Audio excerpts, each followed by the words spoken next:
Hello, and welcome to History at Bedtime. On a low hill near the narrow waterway that separates Europe from Asia, the wind still moves through the stones of Troy. The hill does not look like the center of the world at first. It is not a mountain. It does not tower over the landscape with the dramatic arrogance of later castles or temples. It rises quietly above a plain in northwestern Anatolia, near the entrance to the Dardanelles, where the Aegean world opens toward the Black Sea. Grass grows over old walls. Paths cross the mound. The sea glimmers in the distance. The famous battlefield is now a calm landscape of fields, roads, and archaeological trenches. But if the old stories are allowed to return, the quiet changes. The plain below fills with ships.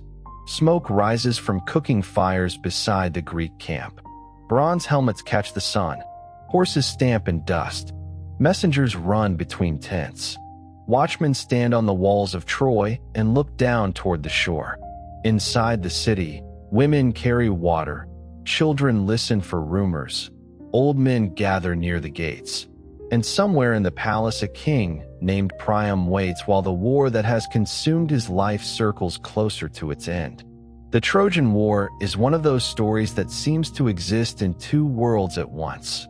In one world, it is myth, a tale of gods and beauty, of a golden apple, of Paris choosing Aphrodite, of Helen crossing the sea, of Achilles raging beside the ships, of Hector defending the walls, of a wooden horse standing silent outside the gate. In that world, Olympus leans over the battlefield. Gods take sides. A hero's anger can change the course of armies. A city can fall because one man wanted what was not his, because one goddess made a promise, because honor demanded blood, because fate had already written the ending before the first ship touched the shore. In the other world, Troy is a real place. It was not invented from nothing. The mound at Hisarlik contains layer upon layer of ancient settlement, one city built over another across centuries. Stone walls stood there in the Bronze Age. People lived there, traded there, stored grain there, worshipped there, feared there, and at least once saw fire and destruction come through their city. Hittite kings wrote about a place in western Anatolia that may be the same city the Greeks later called Ilion. The names are not the same, but they echo closely enough to make the ground feel charged. Between these two worlds lies the question that has followed Troy for thousands of years. Did the Trojan War happen? The honest answer is both smaller and more interesting than a simple yes or no. A war like the one sung in the poems, with all its gods, speeches, duels, prophecies, and named heroes, cannot be recovered as ordinary history. No tablet has been found saying that Achilles killed Hector, or that Helen watched from the walls, or that a hollow horse tricked the Trojans into opening their gates. The poem is not a military report. It is not a chronicle. It is something older and stranger, memory shaped by song until it became more powerful than memory itself. And yet Troy was real. Its walls were real. Its position was important. Its region was contested. A city that was destroyed near the end of the Bronze Age, at a time when many great cities of the Eastern Mediterranean were burning, failing, or changing beyond recognition. If the Trojan War did not happen exactly as the poets sang it, something happened that was strong enough to survive in memory until singers turned it into the war of all wars. That is why the story still matters. The Trojan War is not only about whether one city fell. It is about what people do with catastrophe after it happens. It is about how a burned city becomes a poem, how a poem becomes a civilization's memory, how a memory keeps asking new generations what glory costs, what beauty can destroy, what loyalty demands, and whether victory can ever repay the dead. The myth begins before the war, before the ships, before Achilles, before Hector, before the wooden horse. It begins at a wedding. The sea goddess Thetis was to marry Peleus, a mortal hero. Their marriage was not a simple romance. Thetis had been desired by Zeus and Poseidon, but a prophecy warned that her son would become greater than his father. No god wanted a child who might someday overthrow him. So Thetis was given to a mortal man, and the son born from that marriage would be Achilles, the greatest warrior of his age, brilliant, doomed, almost more than human, and still mortal enough to die. All the gods were invited to the wedding except one. Eris, the goddess of discord, was left out because nobody wants discord at a wedding feast. But discord does not disappear because it is not invited. She came anyway and threw among the guests a golden apple marked for the fairest. 3 goddesses claimed it at once: Hera, queen of Olympus; Athena, goddess of wisdom and warcraft; and Aphrodite, goddess of love and desire. Zeus refused to judge them. Wisdom, marriage, beauty, power, jealousy, and desire stood before him in divine form, and even the king of gods knew better than to choose among them. The judgment was given instead to Paris, a Trojan prince who had grown up away from the palace, keeping flocks on Mount Ida. Each goddess offered him a future. Hera offered kingship and power. Athena offered victory, skill, and wisdom. Aphrodite offered the most beautiful woman in the world. Paris chose Aphrodite. It is easy to judge him. The choice seems foolish, selfish, even childish. Power and wisdom stand before him, and he chooses desire. But the myth would not endure if it were only about one foolish young man. Paris chooses what human beings often choose when the future is still abstract and desire is standing close enough to touch. He chooses the image that burns brightest in the moment. He chooses beauty without understanding the cost. The woman Aphrodite had promised was Helen, wife of Menelaus, king of Sparta. Helen was no ordinary woman in Greek imagination. She was the daughter of Zeus, born from a divine violence and surrounded from childhood by the knowledge that her beauty was dangerous. Men had wanted her before she was fully grown. Kings and princes had come as suitors. To prevent bloodshed among them, they had sworn an oath. Whoever became Helen's husband would be protected by the others if anyone tried to take her away. Menelaus won her hand. Paris came to Sparta as a guest. Menelaus received him with hospitality, the sacred bond that tied host and guest under the protection of Zeus. Then Menelaus left for Crete, and Paris departed with Helen. Whether Helen was stolen, persuaded, enchanted, willing, unwilling, or trapped by forces larger than herself depends on the version of the story. That uncertainty is part of her power. Ancient poets could not quite agree what Helen was: victim, betrayer, prize, queen, goddess-like woman, scapegoat, dream, excuse, or mirror. She is blamed for the war, but the war also reveals how ready the men around her already were for violence. Menelaus called on the oath. Agamemnon, his brother, king of Mycenae and the most powerful lord among the Greeks, gathered the expedition. Kings came from across the Aegean: Odysseus from Ithaca, clever and reluctant; Nestor from Pylos, old and eloquent; Diomedes from Argos, fierce and young; Ajax from Salamis, huge and steady; Menelaus from Sparta, wounded in honor; and Achilles from Phthia, bringing the Myrmidons, the warriors whose name would never be separated from his. The fleet gathered at Aulis. There, before the army could sail, the winds failed. The ships waited. Men grew restless. Food ran short. Leaders argued. The seer Calchas declared that Artemis had been offended and that Agamemnon must sacrifice his daughter Iphigenia if the fleet were to leave for Troy. This is one of the darkest beginnings any war story ever received. In some tellings, Iphigenia is killed. In others, Artemis saves her at the last moment and replaces her with a deer. The versions differ, but the meaning does not. Before Troy can be attacked, innocence must be paid. Before the heroes can chase glory, a child must stand at the altar. The war begins not in splendor, but in moral injury. Agamemnon wins the wind, and loses something no victory can restore. The ships sail. The war lasts 10 years. The poems do not give us 10 years of steady narrative. They give us moments, raids, duels, councils, griefs, quarrels, speeches, and deaths. They give us the sensation of a war that has gone on too long, a war whose original cause has become almost smaller than the habits of violence it has created. Men who came to recover Helen now fight because friends have died, because honor has been challenged, because plunder has been taken, because pride cannot retreat, because everyone has lost too much to admit the loss was foolish. The Iliad, the greatest poem of the Trojan War, does not begin with Paris and Helen. It does not begin with the apple. It does not begin with the fleet or the horse or the fall of the city. It begins in the 10th year, when everyone is tired, and it begins with rage. Sing, goddess, the rage of Achilles. That is the first word of the poem in Greek, rage. Not Troy, not Helen, not victory, rage. Achilles is the greatest Greek warrior, but the poem does not present greatness as a simple gift.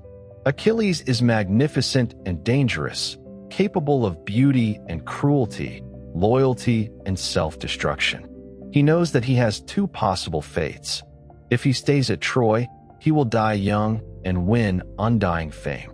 If he returns home, he will live a long, obscure life and be forgotten. He has chosen glory, but the choice does not make him peaceful. It sharpens everything. The quarrel begins with a captive woman. Agamemnon has taken Chryseis, daughter of a priest of Apollo. Her father comes to the Greek camp with ransom, asking for her return. Agamemnon refuses. Apollo sends plague into the army. Men die. At last Agamemnon agrees to return Chryseis, but he will not be seen to lose status. He takes Briseis, the captive woman awarded to Achilles. To modern ears, the quarrel can sound like two powerful men fighting over possession of women. It is that, and it is also more. In the world of the poem, Briseis represents honor made visible. When Agamemnon takes her, he announces that Achilles can be publicly diminished. Achilles feels not merely insulted, but stripped of the meaning that makes his deadly life worthwhile. He withdraws from battle. The greatest warrior refuses to fight. At first, this seems like pride. It is pride, but the poem makes pride human. Achilles sits by the ships while the battle goes badly. His absence becomes a wound in the Greek army. The Trojans press forward. Hector, the greatest defender of Troy, drives the Greeks back toward their ships. Fire comes close to the fleet. The war threatens to reverse. Hector stands at the center of the Trojan side. He is not like Achilles. Achilles fights for glory and personal honor. Hector fights for a city. He has pride too, and he makes mistakes, but his greatness is tied to responsibility. He is son of Priam, husband of Andromache, father of a small child, protector of walls, the man everyone in Troy looks toward when fear enters the gates. One of the most tender scenes in ancient literature comes when Hector meets Andromache near the walls. She begs him not to return to the battle. Her father has been killed by Achilles. Her brothers have been killed. Hector is all that remains to her. If he dies, she says, she will be alone. Their child, Astyanax, is still too small to understand war. Hector reaches for him, but the child cries because he is frightened by the bronze helmet and horsehair crest. Hector removes the helmet and laughs. For one moment, the war falls away. A father holds his son. A wife looks at the man she knows she may lose. The city still stands. Then Hector returns to battle because he cannot do otherwise and still be Hector. That is the cruelty of the poem. It allows us to love the people who are walking toward death, and it never pretends that love can save them. Patroclus is the hinge of the Iliad's sorrow. He is closest to Achilles, companion, beloved friend, the one person who can speak to him with a tenderness others cannot. When the Greek situation becomes desperate, Patroclus begs Achilles to let him wear his armor and lead the Myrmidons into battle. Achilles agrees, warning him not to push too far. Patroclus enters the fight, and for a brief time, the Greeks are restored. The Trojans fall back. The ships are saved, but battle has its own intoxication. Patroclus goes too far. Apollo strikes him. Euphorbus wounds him. Hector kills him and takes the armor of Achilles from his body. When Achilles hears, the poem changes temperature. His rage against Agamemnon becomes something larger and darker, grief with no place to go except violence. He cries out so terribly that his mother Thetis hears him from the sea. He knows now that if he kills Hector, his own death will soon follow. He chooses it anyway. The new armor made for him by Hephaestus is one of the strangest and most beautiful moments in the poem. On the shield, the god of fire makes not only war but the whole world. Cities at peace, cities at war, plowing, harvest, vineyards, dancing, marriage, dispute, cattle, stars, ocean. Achilles carries into battle a vision of all the life that war threatens to destroy. He becomes a figure of death bearing an image of the world. He returns. The slaughter is terrible. Achilles kills without mercy. He drives men into the river. He fights like something more and less than human. The poem does not ask us simply to cheer. It asks us to watch what grief does when it is joined to absolute power. At last Hector stands outside the walls. Priam and Hecuba beg him to come inside. He cannot. He has made his choice, and shame holds him in place. When Achilles approaches, Hector's courage breaks for one human moment, and he runs. 3 times they circle the city. Then Hector stops, deceived by Athena, and faces him. Achilles kills Hector. The death itself is not the end of the cruelty. Achilles ties Hector's body to his chariot and drags it around the walls while the Trojans watch from above. Priam sees his son dishonored. Andromache hears the cries and understands before anyone tells her. The child who once feared the helmet is now fatherless. The Iliad could have ended in brutality, but it does not. In the night, Priam comes to the Greek camp. The old king crosses the battlefield, enters the shelter of the man who killed his son, kneels, and kisses the hands of Achilles. He asks for Hector's body. He tells Achilles to remember his own father. This scene is the moral heart of the poem.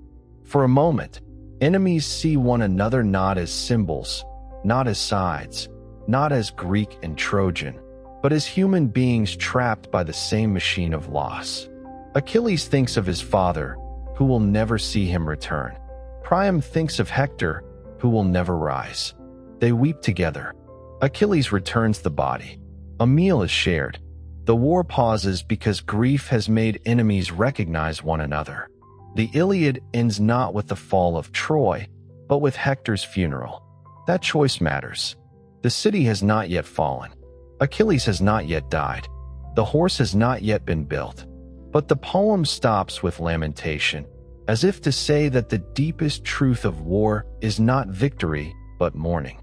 The larger story continues beyond the Iliad. Achilles dies, struck by an arrow from Paris, guided in many tellings by Apollo.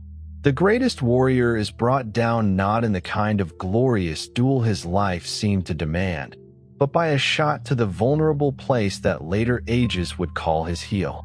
Ajax, mighty and loyal, loses the contest for Achilles' armor to Odysseus and falls into madness and suicide. New allies come to Troy: Penthesilea, queen of the Amazons, and Memnon, the Ethiopian prince. They shine briefly and die. The war seems to devour every greatness sent into it. Troy still does not fall. At last, cunning succeeds where force has failed. The wooden horse is not in the Iliad. It belongs to the wider tradition and appears in memory elsewhere, but it has become inseparable from the fall of Troy. Odysseus, the mind among warriors, proposes a trick. The Greeks build a huge wooden horse, hollow inside, and hide chosen men within it. The rest of the army sails away, or seems to sail away, leaving the horse on the shore as an offering. The Trojans find it. They argue. Some want to burn it. Some want to drag it into the city. Cassandra warns them, but Cassandra has been cursed to speak truth and never be believed. Laocoon warns them too, hurling a spear into the horse, and then later telling sea serpents come and kill him and his sons, turning warning into terror and terror into misinterpretation. The Trojans decide the horse is sacred. They bring it inside the walls. There is something almost unbearable about that image. A city opening itself to the instrument of its destruction because it thinks it has survived. That night, Troy celebrates. After 10 years, the shore is empty. The ships are gone. The long fear seems over. Doors open. Wine flows. People sleep. Inside the horse, armed men wait in the dark. When the city is quiet, they emerge. The Greek fleet returns. The gates open. The killing begins. The sack of Troy is not glorious. It is not noble. It is one of the ancient world's great scenes of horror. Priam is killed at an altar. Men are cut down in streets and houses. Fires spread. The palace falls. Women are taken captive. Cassandra is seized. Andromache loses not only Hector but her child, because Astyanax is thrown from the walls so that no son of Hector will grow up to avenge Troy. Hecuba, once queen, becomes a slave. Helen is recovered, but nothing is restored. The Greeks win, and the poem tradition refuses to let victory feel clean. Their homecomings are broken. Agamemnon returns to Mycenae and is murdered by Clytemnestra, his wife, who has not forgotten Iphigenia. The sacrifice at Aulis comes home at last. Cassandra, taken by Agamemnon as a captive, dies with him. Menelaus and Helen wander before returning to Sparta, older, stranger, still bound together by a past nobody can undo. Ajax of Locris is destroyed at sea after his sacrilege during the sack. Odysseus wanders for 10 more years, losing every ship and every companion before reaching Ithaca alone. The war ends, but it does not release anyone quickly. This is one reason the Trojan War has never faded. It knows something that simple heroic stories often hide. Violence spreads beyond the battlefield. It follows men home. It enters marriages. It changes children. It poisons houses. It leaves the victors alive but not untouched. And behind the myth stands the city on the hill. The search for Troy became one of the most dramatic stories in archaeology, partly because it was driven by longing as much as by method. For centuries, readers argued about whether Troy was real, where it had stood, whether Homer preserved old memory or only beautiful invention. Travelers identified possible sites. Scholars doubted. Romantic believers insisted. Then Heinrich Schliemann arrived at Hisarlik in the 19th century. Schliemann was a businessman, self-taught, ambitious, theatrical, and convinced that Homer's Troy could be found. He began digging with a force that was both visionary and destructive. He found ancient layers, walls, and treasures, and he announced that he had discovered the city of Priam. In one sense, he was right. Hisarlik was Troy. In another sense, he was disastrously wrong, because the treasure he called Priam's belonged to a city far older than the age of any plausible Trojan War. His methods damaged the mound. He cut through layers that later archaeologists would have needed intact. He wanted Homer so intensely that he sometimes mistook desire for interpretation. And yet, without his obsession, the modern rediscovery of Troy might have taken a very different path. Troy's archaeology was born from a mixture of insight, ego, luck, damage, and faith in a poem. What the mound revealed was more astonishing than a single city. There was not one Troy. There were many Troys, one above another. Settlements rising, changing, burning, rebuilding, shrinking, expanding, being forgotten, being honored, becoming Greek, becoming Roman, becoming ruin. Troy was a palimpsest of human occupation. The city of Priam, if Priam reflects any memory of a real king, was only one chapter in a much longer life. The strongest candidates for the Troy of War memory are usually found in the late Bronze Age layers known as Troy VI and Troy VIIa. Troy VI was impressive. Its walls were powerful, carefully built, sloping inward, supported by towers and gates. It was not a poor village. It was a serious fortified center, placed in a region where land routes and sea routes mattered. A city there could watch movement through the Dardanelles and participate in the trade and politics of the Bronze Age world. Its citadel walls still give a sense of strength. Even in ruin, they show why later singers could imagine a city that resisted for years.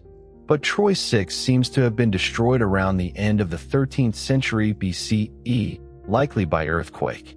The pattern of damage points strongly toward the earth itself. That does not make it irrelevant. Ancient memory can fold disasters together. A wall shaken down by earthquake and a city later burned in conflict can become one grand memory of a city broken by fate. Troy VIIa is smaller, more crowded, and more anxious. Houses press into available space. Storage jars appear in ways that suggest pressure or preparation. Fire marks destruction around the traditional period assigned to the fall of Troy, near the broader crisis of the late Bronze Age. It is tempting to see the Homeric War there, a city under stress, stockpiling supplies, then burning. But temptation is not proof. The archaeology gives us a city and a destruction. It does not give us Achilles. It does not give us Helen. It does not give us a 10-year siege. It does not give us the wooden horse. The earth speaks in walls, ash, pottery, bones, storage jars, collapsed stones, and burned layers. It does not speak in hexameter. Still, the city was not isolated. The world around Troy at the end of the Bronze Age was intensely connected and increasingly unstable. Mycenaean palaces ruled parts of Greece through bureaucratic systems that recorded goods, land, labor, weapons, animals, and offerings on clay tablets. The Hittite Empire dominated much of Anatolia. Egypt remained powerful but under pressure. Trading cities on the Levantine coast linked metals, textiles, grain, timber, luxury goods, and diplomatic gifts across the eastern Mediterranean. Ships carried wealth and danger together. Then the system began to break. Around 1200 BCE, palaces burned. Cities were destroyed. Trade routes faltered. Kingdoms collapsed. The Hittite Empire disappeared. Mycenaean centers fell or changed beyond recognition. Ugarit was destroyed. Egypt survived but recorded attacks and migrations that show the scale of the upheaval. No single cause explains it all. Earthquakes, droughts, internal rebellions, warfare, migration, fragile palace economies, and the movement of armed groups all likely played parts. Troy's destruction belongs to this world of fracture. A conflict at Troy could have been one war among many in a century when the eastern Mediterranean was full of violence. A raid for trade advantage, a dynastic quarrel, a struggle over access to the straits, pressure from collapsing powers, Mycenaean adventurers seeking wealth, Anatolian politics turning unstable. Any of these could have contributed to the memory that later became the Trojan War. The Hittite tablets add another layer. They mention a place called Wilusa, widely connected with Ilion, the Greek name for Troy. They mention Achilles, a power across the sea often connected with the Achaeans, the Greek name Homer uses for the Greeks. They show that Western Anatolia was politically active, that rulers there negotiated with greater powers, and that conflict over Wilusa belonged to the diplomatic world of the late Bronze Age. This does not prove the Iliad. It does something subtler. It places a Troy-like city and Greek-like powers in the same troubled political landscape that later myth remembers. It makes the myth less like a dream floating in empty air and more like a fire seen through smoke. The historical Trojan War, if there was one, may have been smaller than the myth. Perhaps it was not 1,000 ships, but a fleet large enough to frighten a city. Perhaps it was not all Greece united, but a coalition of ambitious rulers. Perhaps it was not caused by Helen, but by trade, tribute, piracy, alliance, insult, or access to strategic waters. Perhaps Helen herself is the mythic face placed on a more ordinary struggle, because human beings remember desire more vividly than customs disputes and shipping routes. Or perhaps there was a woman. Perhaps there was an insult. Perhaps a personal violation became political because personal honor and political power were not separate. The past is not obliged to choose between passion and strategy. Wars often begin where pride, property, fear, advantage, and desire meet. What Homer gives us is not the event as it happened, but the event as it became meaningful. The Iliad and the Odyssey were shaped centuries after the Bronze Age world that produced the memory of Troy. The poems carry traces of old weapons, old places, old names, and old customs, but they also belong to the age of the singers who formed them. They are like a bronze blade found in an Iron Age house, old memory held in later hands. The singers who preserved these stories worked in oral tradition. They did not compose the way a modern writer sits alone with a page. They inherited phrases, scenes, patterns, epithets, rhythms, and story shapes. Rosy-fingered Dawn, swift-footed Achilles, Hector of the shining helmet, the wine-dark sea. These repeated phrases were not empty decoration. They were part of a living technique that allowed long poems to be performed, remembered, reshaped, and carried forward. A singer could move through familiar scenes: the arming of a hero, the arrival of a messenger, the feast, the sacrifice, the duel, the lament, the counsel, the prayer. Within those shapes, genius could still speak. Formula did not prevent depth. It made depth possible across memory. At some point, the poems took written form. Whether one poet named Homer shaped them in the form we know, or whether the name Homer gathers a tradition larger than one life, the result remains extraordinary. The Iliad is not simply old. It is alive because it understands people. Achilles feels insulted and becomes monstrous. Hector loves his family and walks toward death. Priam loses almost everything and still finds the courage to enter the enemy camp. Helen blames herself and is blamed by others, yet remains more than blame. Agamemnon commands, but cannot govern his own pride. Odysseus survives by intelligence and pays for survival with exile after exile. The gods in the story are not decorative.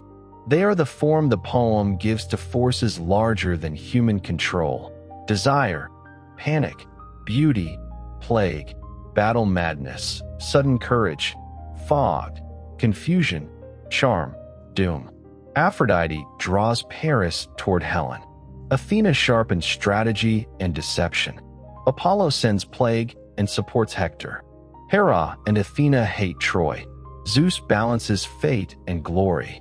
The gods make visible what human beings experience as impulse, chance, weather, charisma, disease, and destiny. To remove them entirely makes the story simpler but smaller. In the mythic world, war is never merely human, because human beings never feel that war is merely human while they are inside it. Everything becomes charged. A favorable wind feels like blessing. A plague feels like divine anger. A lucky arrow feels guided. A sudden panic feels sent. The gods are the poem's way of saying that people in war are moved by powers they do not fully understand. The Trojan War also survives because it gives both sides dignity. The Greeks are not pure heroes. The Trojans are not simple enemies. Hector is noble. Priam is heartbreaking. Andromache is unforgettable.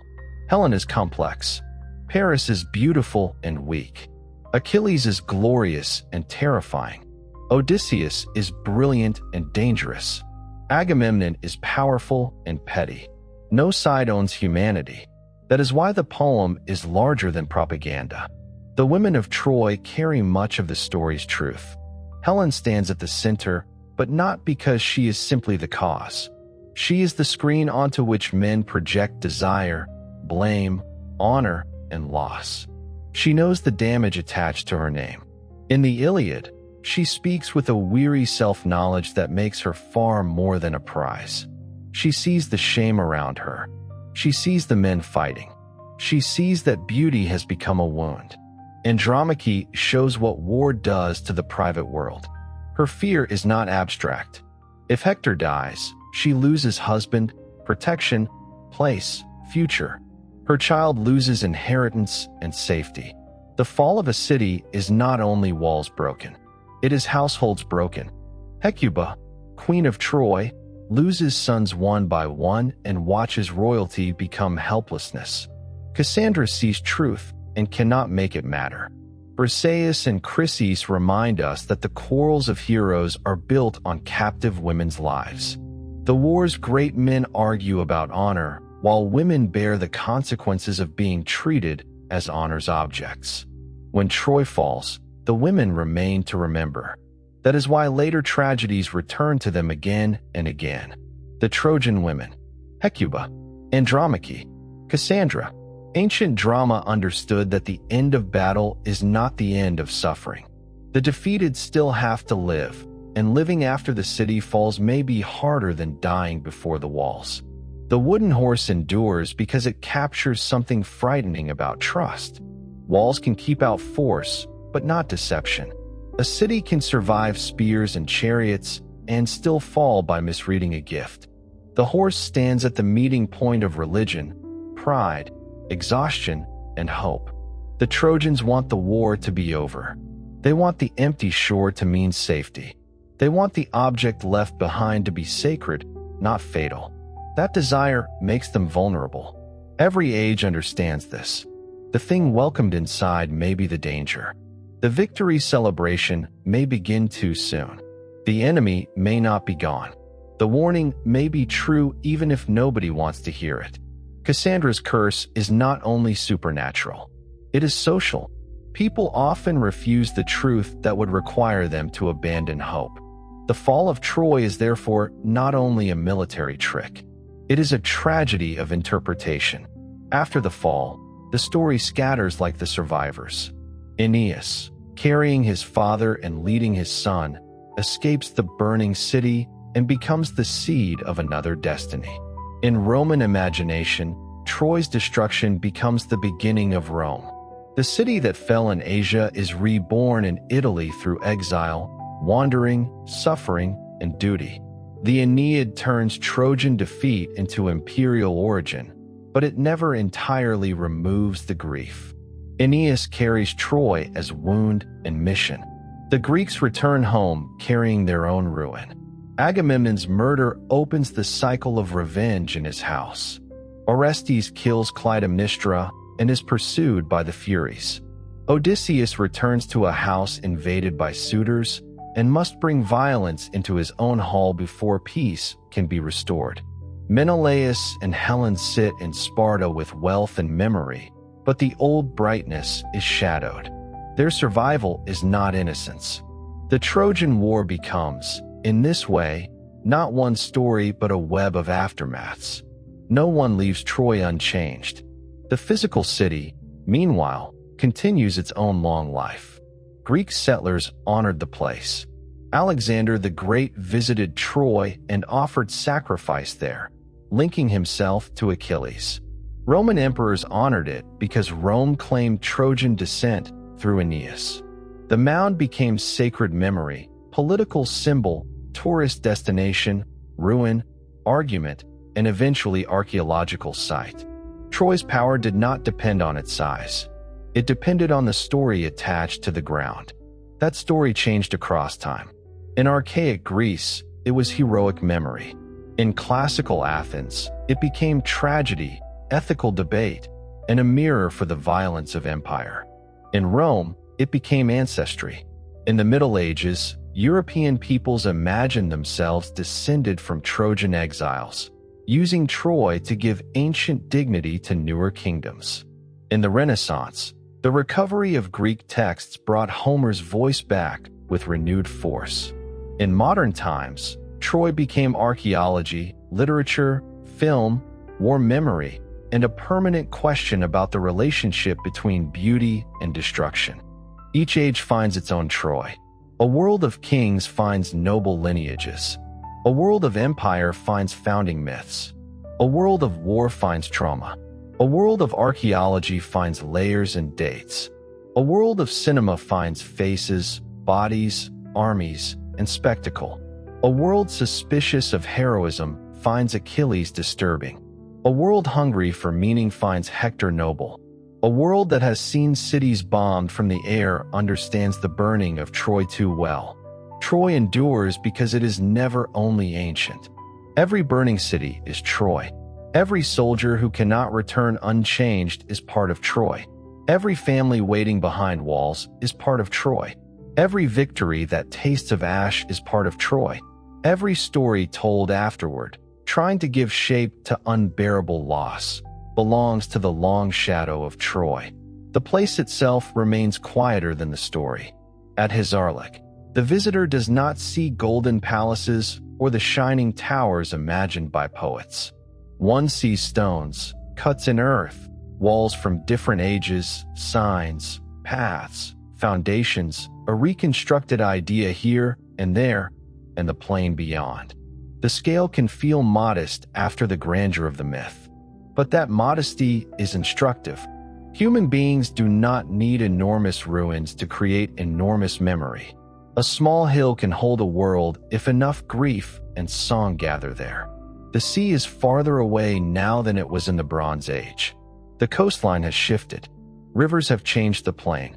Time has altered the geography that the poems made eternal. Even the battlefield is not exactly where imagination wants it to be. Yet the relationship between hill, plain, water, and distance remains powerful. One can still understand why a city there mattered. To stand on the mound is to feel the tension between what can be known and what can only be imagined. The walls can be touched. The layers can be dated. The pottery can be studied. The burned material can be examined. The tablets from distant archives can be read. But the moment when a mother heard that her son had died, the sound of a gate opening at night, the face of a warrior before a duel, the last sight of a child carried from a ruined house, these belong to the realm where history must admit its limits and poetry enters. That does not make poetry false. It means poetry sometimes preserves what facts alone cannot hold. A list of destructions cannot tell us what a city means to those who lose it. A date cannot tell us how long grief lasts. A wall cannot tell us what courage felt like when a man stood outside it knowing he would die. The Iliad can. The Iliad's greatness lies in its refusal to let war become simple. Achilles is right to feel dishonored and wrong to let others die for it. Hector is right to defend his city and wrong when pride keeps him outside the walls. Priam is an enemy and a father. Helen is guilty and not guilty. The gods are powerful and childish. Glory is beautiful and fatal. Death is everywhere, but the poem keeps noticing life. Horses, dawn, bread, wine, shining armor, soft robes, tears, sleep, the touch of a hand, the meal shared by enemies. This attention to life makes the deaths matter. If the poem were only battle, it would become numb. Instead, it pauses. It lets warriors remember home. It names fathers and sons.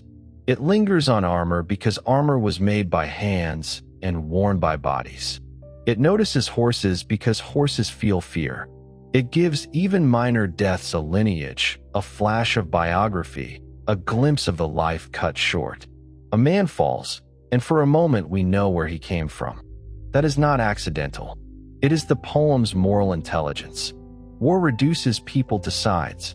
The poem gives them names again. The fall of Troy also warns that civilization is fragile. The city has walls, wealth, rituals, kings, gods, families, and long memory. It still burns. The people inside have plans for the next day. They still become captives. The towers that seemed permanent fall in one night. This is why Troy has spoken so powerfully to later ages. It tells a truth every settled society fears. What looks enduring can end suddenly. But the story also shows that destruction is not the same as disappearance. Troy falls, and yet Troy remains in speech. Hector dies, and yet his funeral closes one of the world's great poems.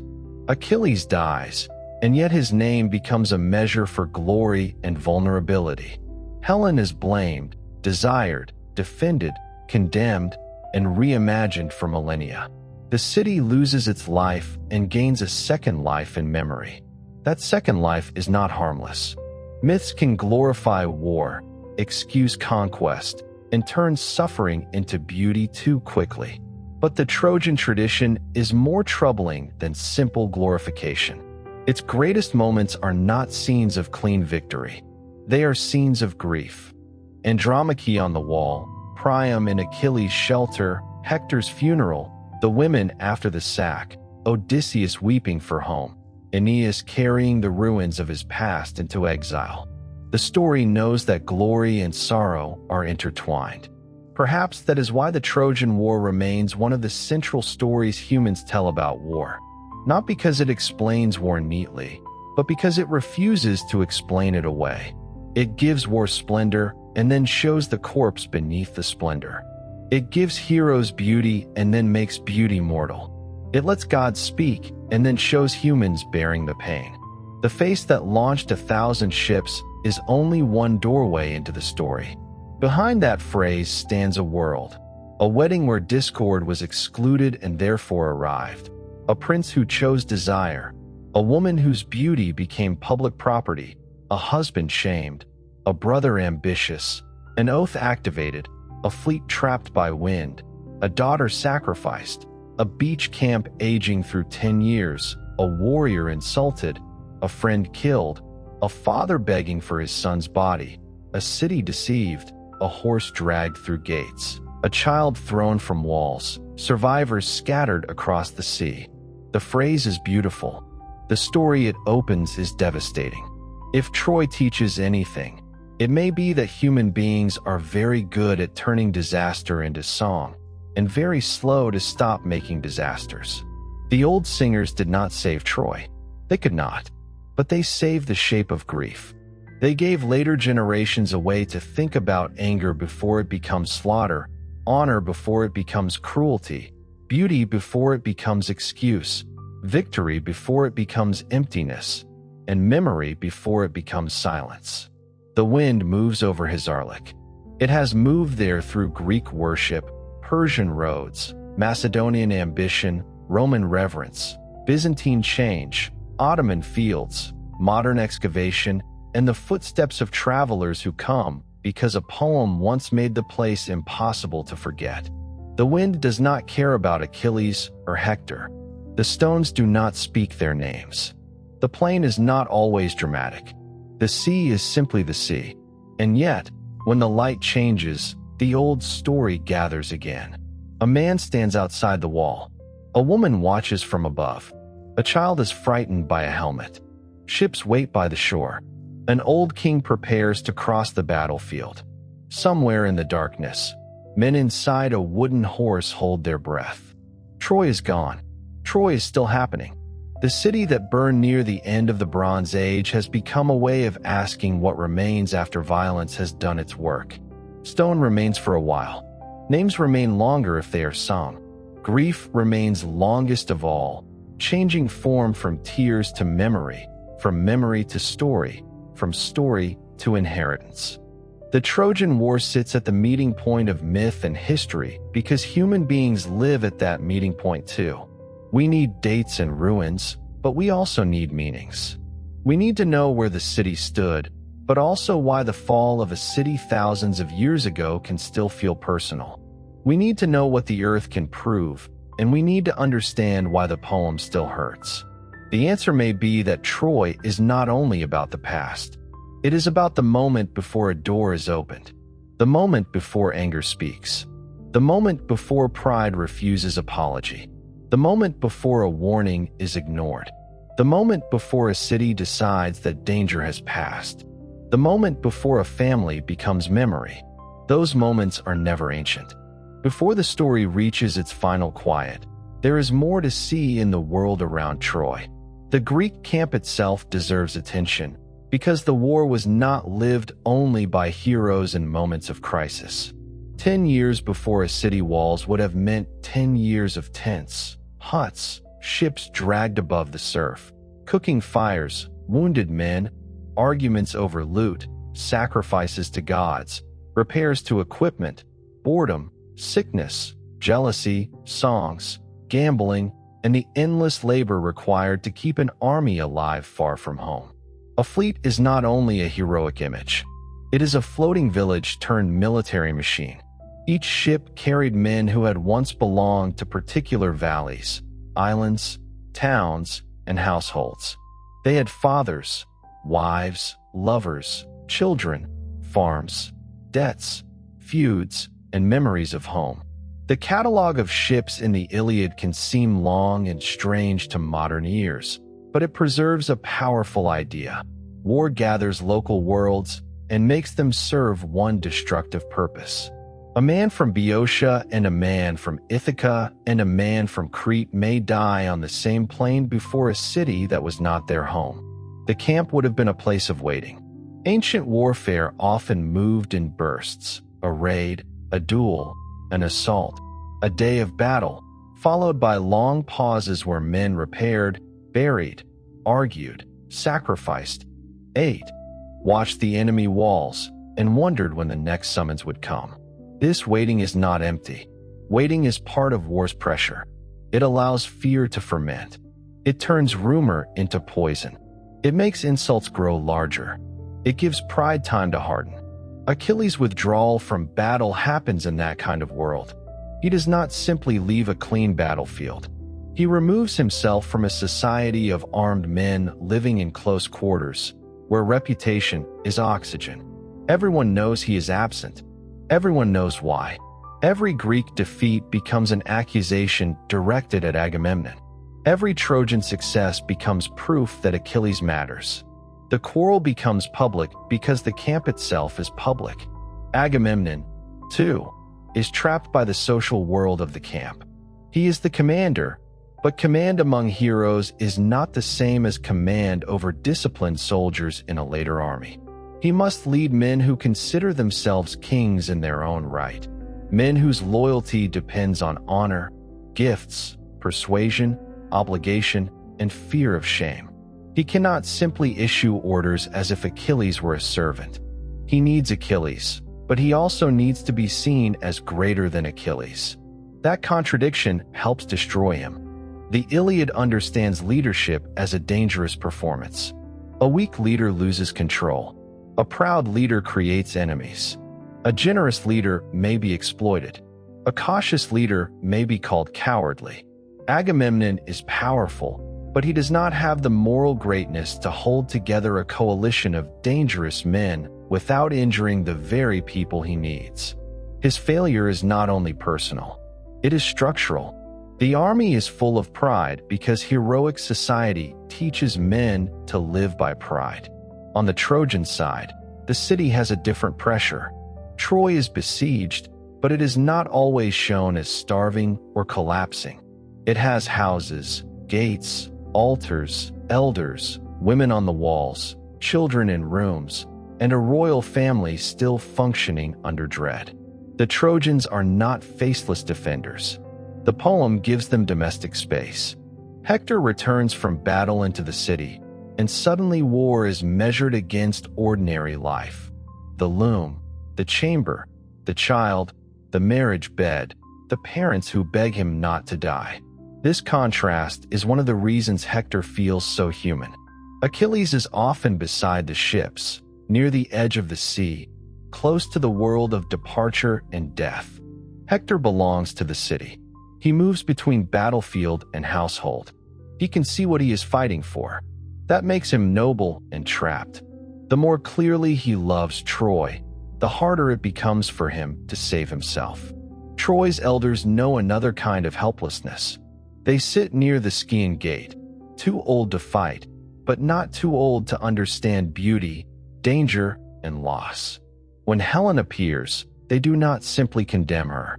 They speak with a weary recognition that beauty like hers can indeed bring ruin. Their response is not moral clarity, but human astonishment. Even after years of war, they can see why men fought. That does not excuse the war. It makes it more disturbing. Priam is king, but his kingship is saturated with grief. He has many sons, and the war consumes them.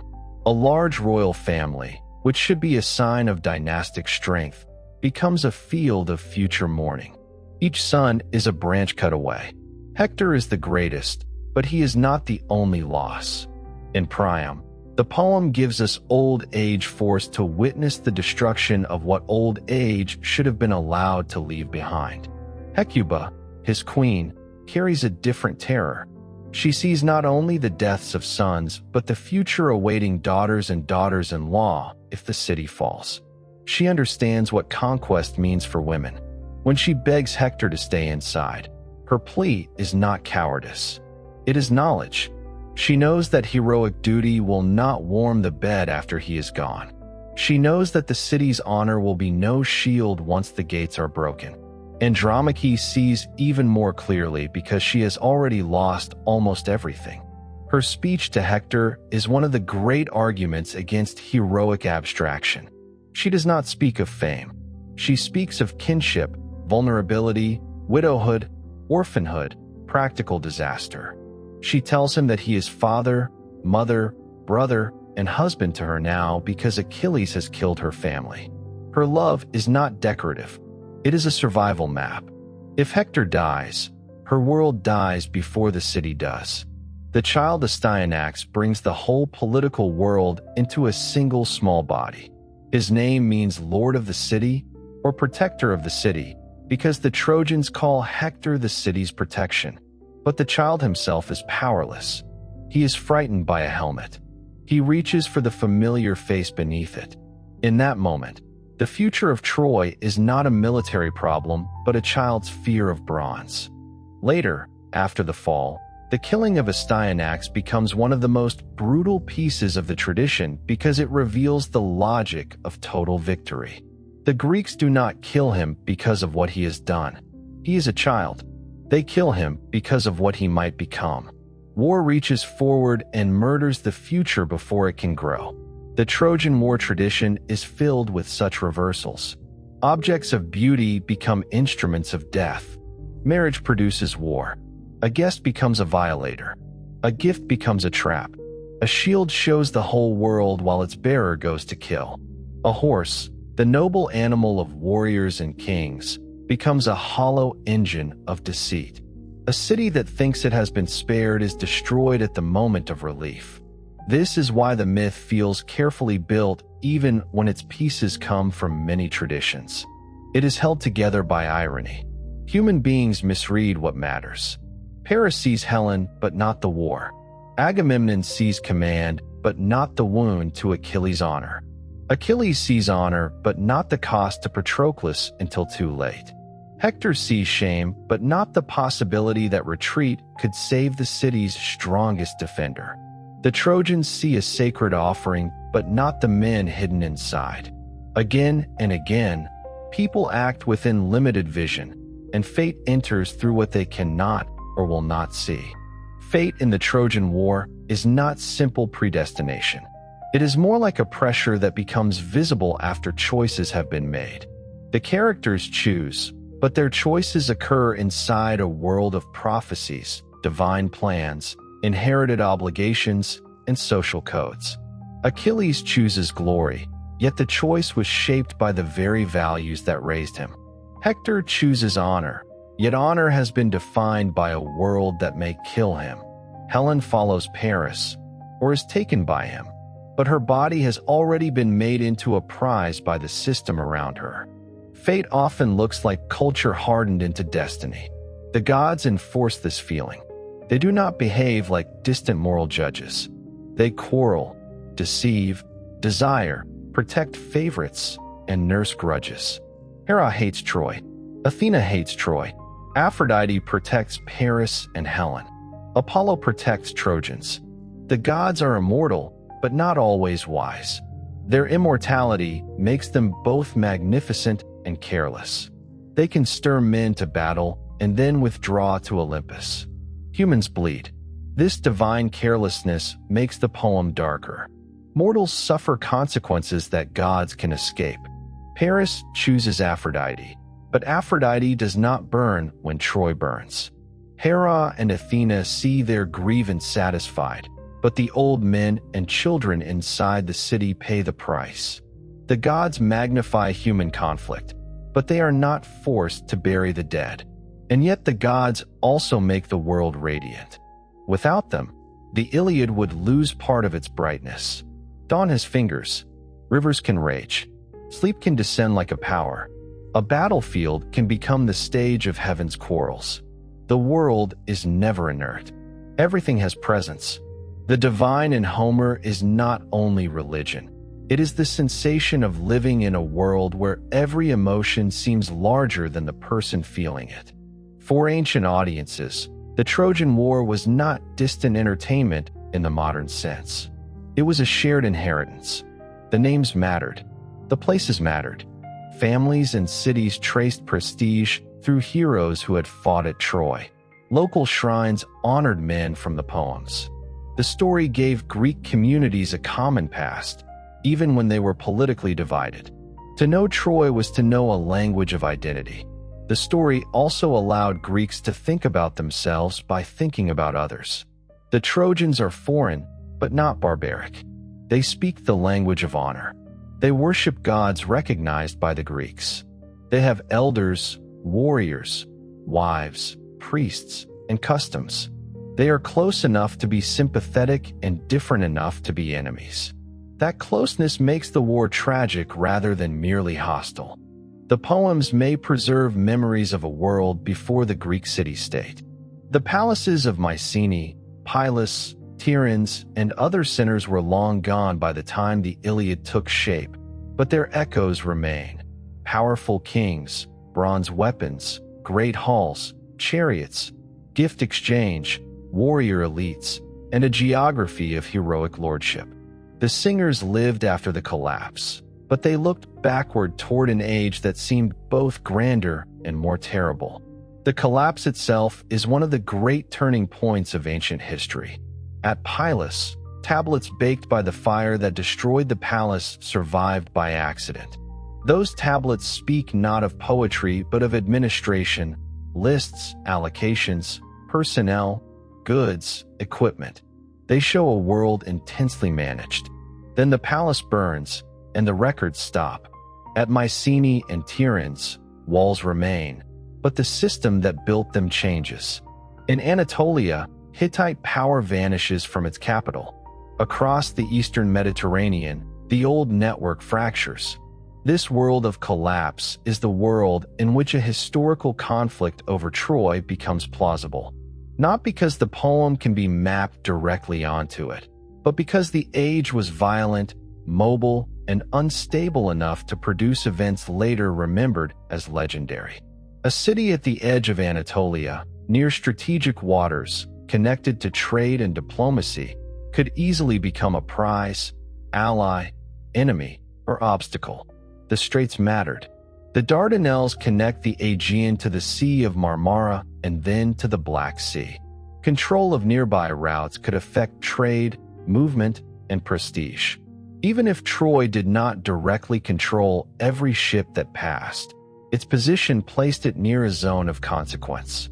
Geography does not cause a war by itself, but it makes some places worth fighting over repeatedly. Troy was one of those places where land, water, and power met. The archaeological layers create a humbling lesson. The Troy of poetry is grand and singular. The city, the war, the fall. The mound reveals repetition, cities rising and falling, walls rebuilt, streets altered, houses changed, old ruins becoming foundations for new lives. Human beings often experience their own crisis as final, but archaeology sees continuity and replacement. One city's end becomes another city's ground. This does not diminish the tragedy. It deepens it. The people who saw their Troy burn did not experience themselves as a layer. They experienced terror, heat, smoke, loss, and the collapse of a world. Archaeology later gives their disaster a number. Troy 7a, a phase, a stratum, a date range. But for them it was the only city, the only night, the only life they had. Good historical imagination must hold both views at once. The calm distance of the trench and the human immediacy of the fire. The same is true of Schliemann. He is easy to condemn and impossible to ignore.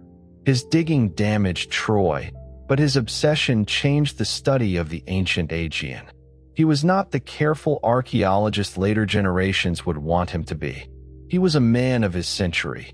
Theatrical, self-promoting, romantic, impatient, and convinced that the old poem was a map. His mistakes were enormous. His role was enormous too. The treasure he called Priam's has its own strange afterlife. It did not belong to Priam's Troy, yet the name attached to it because myth is powerful. Gold from a much older city became, in public imagination, the treasure of a legendary king. Even when corrected, the image remains seductive. Sophia Schliemann wearing the diadem, the modern woman staged as an ancient queen, archaeology turning immediately into theater. Troy has always been vulnerable to this. People want the myth so badly that they reach too quickly for proof. A burned layer becomes the sack. A storage jar becomes siege preparation. A wall becomes Hector's wall. A hill becomes the entire poem. The desire is understandable. It is also dangerous. The more famous the story, the more discipline is required to avoid making the ground say more than it says. The best way to honor Troy is not to force archaeology and poetry into perfect agreement. It is to let each speak in its own register. The archaeology says, there was a city here, or rather many cities. It was important. It was fortified. It was connected to larger worlds. It suffered destruction. The Late Bronze Age was a time of severe instability. Hittite political texts point toward a Wilusa that may well be Troy. There were conflicts and rivalries in this region. The poetry says, here is what war feels like when pride, love, honor, death, and memory become unbearable. Those truths are not identical, but they are not enemies. The title, Trojan War, itself gathers together many layers of tradition. Homer's Iliad is central, but the full story was never contained in one poem. Ancient audiences knew episodes from other songs that are now lost or survive only in fragments and summaries. The Cypria told of the causes and early events. The Ethiopis told of later heroes and Achilles' death. The Little Iliad and the Sack of Ilium carried the story toward the horse and the city's destruction. The Returns told of the Greeks' troubled journeys home. The Odyssey gave one homecoming incomparable shape. What survives is therefore partial. We possess a few great illuminated rooms in a much larger palace of song. The corridors between them are sometimes missing. Later writers, vase painters, tragedians, mythographers, Roman poets, and commentators preserve glimpses of what once existed. The Trojan War tradition is like Troy itself, layered, damaged, rebuilt, partly visible, partly lost. The visual imagination of Troy was strong from early on. Greek face painters loved its scenes. Achilles and Ajax playing a board game, Hector arming, Priam ransoming Hector, the pursuit of Troilus, the death of Priam, the carrying away of women, Aeneas escaping with Anchises. Images fixed moments that poems expanded. A person holding a painted cup could hold the war in his hands while drinking wine at a symposium. Myth entered daily life through objects, not only through performance. That matters because Troy was not merely read. It was seen, sung, recited, painted, acted, quoted, and used. Children learned from it. Politicians invoked it. Poets argued with it. Philosophers questioned it. Cities claimed pieces of it. Warriors admired it. Mourners recognized themselves in it. The story moved through culture like a river, changing shape but never drying. The tragedies of classical Athens transformed the Trojan material in especially powerful ways. Athenian audiences who had their own wars, their own empire, and their own prisoners watched plays about the defeated women of Troy. These plays did not let the victors remain comfortable. They staged the sorrow of the conquered and forced citizens of a powerful city to hear the voices of those power destroys. The Trojan women is one of the clearest examples. The men of Troy are dead or gone. The women wait to be assigned to Greek masters. Hecuba, Cassandra, Andromache, and Helen stand in the ruins of political and family life. The play's force lies in its slowness. The catastrophe has already happened. What remains is distribution of suffering. A war can be over militarily and still continue in the bodies of captives. Andromache's later fate keeps the tragedy alive. She becomes the possession of Neoptolemus, the son of Achilles. The wife of Hector enters the household of the man whose father killed Hector. Myth has a savage sense of symmetry. It ties the conquered to the conqueror not in reconciliation but in bondage. The child is dead, the husband dead, the city gone, and still life goes on in a form that may feel worse than death. Cassandra's fate is different but equally dark. Given the gift of prophecy and cursed never to be believed, she is the embodiment of truth without power. During the sack, she is taken from Athena's temple. Then she is carried to Mycenae with Agamemnon, knowing that death awaits them both. Cassandra sees the pattern. Seeing does not save her. In her, the tradition asks whether knowledge matters when the world refuses to listen. Helen's fate is the most ambiguous. Menelaus comes to kill her, in some versions, and cannot. Beauty interrupts revenge. In the Odyssey, she is back in Sparta, speaking with strange calm about the past. She gives a drug that eases grief. She tells stories. She is both center and survivor, both blamed and enthroned. Ancient literature never resolves her because the questions around her are not resolvable. How much freedom did she have? How much blame belongs to beauty? How much blame belongs to those who make beauty into property? This refusal to simplify is part of the tradition's greatness. Even Paris, often treated as weak, has a function beyond cowardice. He is the man who chooses desire over wisdom and power, then proves unable to bear the consequences of that choice heroically. Yet he also kills Achilles in many tellings, showing that history and myth do not distribute consequence in moral proportion. The lesser man can bring down the greater. War does not reward character neatly. Odysseus, too, is not merely the clever hero. His intelligence saves and destroys. The horse is brilliant, but its brilliance leads to massacre. His cunning gets him home eventually, but only after years of loss. In the Iliad, he is persuasive, strategic, valuable. In the Odyssey, he is enduring, deceptive, adaptable, lonely. Across the Trojan tradition, intelligence is a tool, not a virtue by itself. Achilles remains the most luminous danger. He is often called heroic, and he is, but the poem never lets heroism become safe. His greatness is inseparable from his capacity to harm. He loves Patroclus deeply and kills mercilessly after losing him. He is capable of recognizing Priam's grief and capable of desecrating Hector's body. He is beautiful, swift, and doomed. He chooses fame over life, and the poem seems both awed and horrified by that choice. The idea of Achilles' heel comes from later tradition, not the Iliad's central portrait. In the Iliad, his vulnerability is not a magical weak spot. It is mortality itself. He can be nearly godlike in battle and still must die. That is more profound than any single heel. The whole human body is the vulnerable place. Hector's vulnerability is different. He is not invincible, and he knows it. He stands for the person who does what must be done even when the task is impossible. Modern readers often love Hector because he resembles ordinary courage more than Achilles does. He has duties. He has fear. He has family.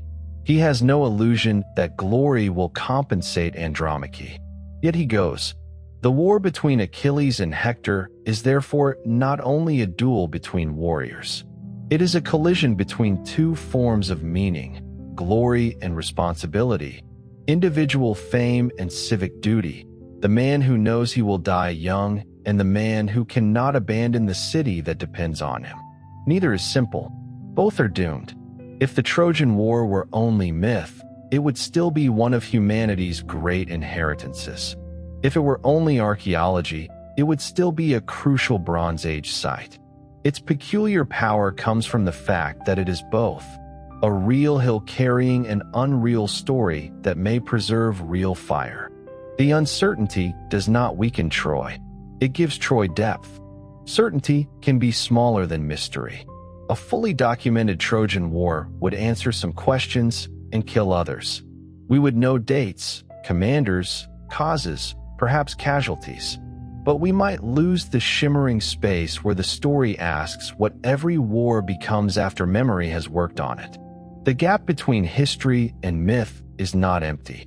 It is where imagination, grief, politics, and identity do their work. The fall of Troy also raises a question about endings. When did Troy fall? On the night the city burned? When Hector died? When Paris chose Aphrodite? When Agamemnon sacrificed Iphigenia? When the Trojans dragged the horse inside? When later singers decided that the city must fall because stories require completion? Myth lets causes reach backward. The fall begins long before the walls are breached. Real catastrophes are often like that. The visible collapse happens suddenly, but the conditions have been gathering for years. Pride, rivalry, fragile alliances, old injuries, bad decisions, misread warnings, greed, fear, weather, hunger, exhaustion. The night of destruction is only the moment when the hidden structure gives way. Troy is the city that falls because too many forces have been moving toward it. The Bronze Age system is cracking. Mycenaean warriors seek wealth or honor. Anatolian politics shift. Gods in the story take sides. A prince violates hospitality. A husband demands restitution. A brother sees opportunity. A warrior's anger weakens an army. A friend dies. A father begs. A trick succeeds. A city opens a gate. No single cause is enough. Together, they become fate. This complexity is why the Trojan War remains useful for thinking. It resists the comfort of one explanation. Was it about Helen?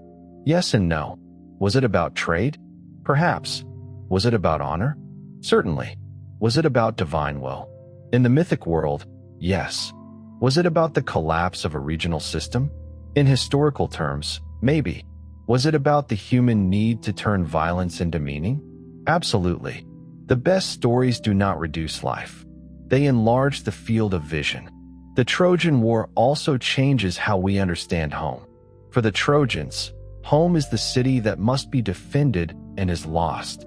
For the Greeks, home is the place left behind and not easily regained. For Helen, home is uncertain. Sparta, Troy, both, neither. For Aeneas, home becomes something carried into exile. For Odysseus, home is the goal that becomes almost mythical through delay. For Agamemnon, home is where death waits. For Andromache, home becomes memory because the physical place is gone. War destroys home even for those who return to houses still standing. Odysseus comes back to Ithaca, but he returns as a stranger in disguise. He must test servants, wife, son, and father. He must kill inside his own hall. Homecoming is not a simple embrace. It is a dangerous reconstruction of identity after years of absence. The Odyssey is full of monsters, but one of its deepest fears is that home may no longer know you, and you may no longer know how to belong to it. The Trojan War's afterlife in Rome deepened this theme. Aeneas does not return. He carries sacred objects and family memory away from the burning city. His duty is not to recover Troy, but to become the ancestor of something else. This is a different kind of survival. It requires leaving the dead city behind without forgetting it.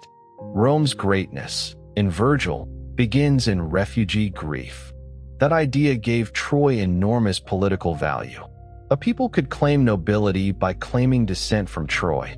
To be descended from the defeated might seem strange, but Troy's defeat was not shameful in later imagination. It was tragic, dignified, ancient, and fertile. Troy fell, but its survivors seeded empires. Defeat became origin. Medieval writers used this power freely. They made Trojans ancestors of Franks, Britons, and others. Genealogy became storytelling. A kingdom could attach itself to ancient dignity by building a bridge back to the burning city. The historical truth of such genealogies matters less than the desire behind them. Peoples wanted their origins to pass through Troy because Troy conferred depth. The Renaissance returned to Homer with new intensity, but Troy had never really disappeared. Painters, poets, dramatists, translators, and scholars kept finding new uses for the story. Achilles could become a model of martial excellence or a warning against rage. Helen could become beauty, temptation, victimhood, or destructive desire. Hector could become patriotism. Cassandra could become ignored truth. The horse could become deceit. The phrase Trojan horse would eventually leave myth entirely and become a general image for hidden danger welcomed inside. Few myths have given language so many tools. An Achilles heel is a fatal vulnerability. A Trojan horse is a concealed threat. A Cassandra is someone whose true warnings are dismissed. The face that launched 1,000 ships is beauty imagined as historical force. To speak of someone's odyssey is to speak of wandering and difficult return. These phrases survive because the old stories became patterns for later thought. This is another way Troy remains alive. It is not only read, it is used. But use can flatten a story. The phrase Achilles' heel can make us forget the full sorrow of Achilles. The phrase Trojan horse can make us forget the night of screaming after the trick succeeds. The face that launched 1,000 ships can make us forget Helen's voice, her shame, her ambiguity, her fatigue. Familiarity can turn tragedy into shorthand. A good return to Troy restores the pain beneath the phrases. The pain is why the story belongs so naturally to bedtime history, even though it is full of violence. It is not soothing in the sense of being harmless. It is calming in another way. It places human fear and grief inside a long pattern. It says that anger, loss, longing, pride, and memory are ancient. It allows the mind to walk among ruins and poems until the present feels less alone. The old story does not solve anything. It accompanies. When Achilles sits beside the sea, refusing to fight, he is also a man hurt beyond his ability to speak wisely. When Priam kneels before him, he is any parent who has crossed the boundaries of pride for love. When Hector lifts his child, he is every person trying to be brave in front of family. When Cassandra speaks truth unheard, she is every warning ignored because it arrives at the wrong time. When the horse enters the city, it is every danger mistaken for relief. These are not ancient emotions. They are human ones. The Bronze Age weapons are gone. The chariots are gone. The palace economies are gone. The singers are gone. But anger still destroys judgment. Pride still prolongs conflict. Beauty still becomes entangled with power. Warnings are still ignored. Cities still burn. Survivors still tell stories because silence is too heavy. This is why Troy has never become only a museum. A museum can hold artifacts. Troy holds questions. What is worth dying for? What is worth killing for? Can honor become madness? Can victory be cursed? Can the defeated possess greater moral beauty than the victors? How long does a war last after the fighting ends? What do we owe the dead? What do we do with stories that are not factually secure but emotionally true? How much of civilization is built from remembered violence? The Trojan War offers no clean answers. It offers scenes: a shore crowded with ships, a plague in the camp, a woman returned to her father, another woman taken as compensation, a warrior seated in anger, a friend wearing borrowed armor, a father on a wall, a mother with bare breasts begging her son to live, a child frightened by a helmet, a river clogged with bodies, a king in the night, a meal between enemies, a horse at the gate, a city on fire, a man carrying his father out of the flames, a wife waiting on an island for 20 years. Scenes can sometimes teach more than conclusions. The story also asks us to think about memories and justice. Thousands fought at Troy, but only a few names endured. Most of the dead are anonymous. The poem sometimes pauses to name a warrior briefly before killing him, giving him a father, a homeland, a small biography. Then he disappears. This gesture is heartbreaking because it acknowledges the scale of forgetting. Even the poem that remembers so much cannot remember everyone. History is similar. We know kings, heroes, excavators, poets, and famous characters. We do not know the name of the woman who baked bread inside Troy on the morning before the city fell. We do not know the guard who first saw smoke from the Greek camp vanish. We do not know the child who hid during the sack. We do not know the craftsman who repaired the wall after an earthquake. Archaeology gives us their world, not always their names. Myth gives names to a few and lets them stand for many. Hector is one man and every defender. Andromache is one woman and every widow of a destroyed city. Achilles is one warrior and every dangerous glory. Helen is one queen and every human being made into a cause by others. Priam is one king and every parent begging for the dead. Cassandra is one prophetess and every truth without authority. This symbolic power is why the story survived oral transmission. A mere report of a raid might fade. A story in which every character becomes a vessel for permanent human conflict can be sung forever. The fall of Troy may also have carried a memory of technological and tactical change. Chariots, bronze weapons, fortified citadels, seaborne raiding, gift exchange, and siege pressure belong to the Bronze Age world. Later audiences inherited the images after that world had changed. The poems therefore preserve the glamour of an age already lost. They are nostalgic even when violent. They look backward toward a heroic past from a later, poorer, altered Greece. This nostalgia is complicated. The heroic age is grander but not better.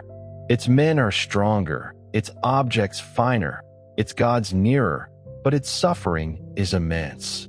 The past is not idealized into innocence. It is magnified into meaning. Homeric memory does not say that the old world was kind. It says it was unforgettable. The language of the poems reinforces that feeling. Repetition gives the story ritual depth. Dawn comes again and again. Men eat before battle. Armor is put on piece by piece. Names and epithets return. This rhythm creates a world where human beings act under patterns older than themselves. Even when emotions explode, the form holds them. Rage enters song and is therefore made bearable enough to hear. That may be one of art's oldest functions, to make unbearable things bearable enough to remember. The Trojan War would be unbearable as mere slaughter. The poem gives it shape, beauty, pauses, speeches, similes, laments, and images. A warrior falling is compared to a tree cut down, a poppy bent by rain, a star, a lion, a fire. The comparisons do not soften death exactly. They place death back into the living world. Nature receives what war destroys. The similes often move away from battle. Shepherds, storms, mothers, fields, animals, craftsmen, harvests. The poem refuses to let the battlefield be the whole universe.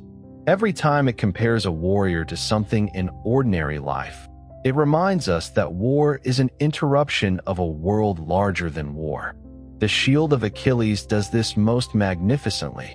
On it are weddings and lawsuits, fields and vineyards, dances and constellations, cattle and a city under siege. Achilles carries an image of peace and civilization into the place where he will choose death. The shield is not merely armor.